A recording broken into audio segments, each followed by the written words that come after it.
Places A and B are 100 kilometre apart from on a highway, यानी A और B के बीच का दूरी 100 किलोमीटर है।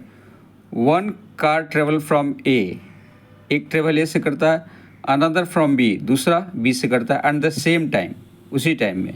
If the cars travel in the same direction at different speeds they meet in 5 hours. Different, if they travel towards each other they meet in 1 hour.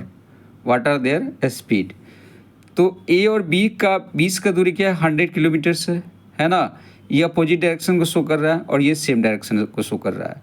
तो first car का speed मैंने x मान लिया, दूसरे car का speed मैंने Y मान लिया। तो relative speed in same direction हम लोग निकालते हैं, तो X minus Y kilometre per hour. Relative speed in the opposite direction, तो एक्स प्लस वाई, ठीक है। अब वही time taken in same direction निकाल लेंगे, तो डिस्टेंस बाई स्पीड, तो ये 5 घंटा में मिलता है। यहाँ पे आपको दिया हुआ है 5 hours, ये 5 hours में मिलता है। तो 5 hours में सेम डायरेक्शन में, तो 5 20 जा 100, यानी एक्स माइनस वाई इक्वल 20।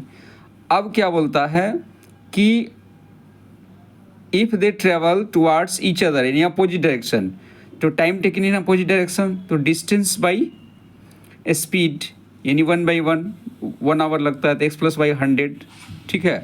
अब दोनों इक्वेशन एक्स माइनस वाई 20 हो गया और एक्स प्लस वाई आपका 100 हो गया, ठीक है। दोनों को हम ऐड करेंगे, सॉल्व करेंगे, तो एक्स का वैल्यू 60 निकलेगा। दूसरे से वैल्यू अगर हम लेंगे, ठीक है, तो वाई का वैल्यू 40 निकलेगा, यानी एक का स्पीड 60 किलोमीटर पर आवर आ गया, दूसरे का स्पीड 40 किलोमीटर पर आवर आ गया।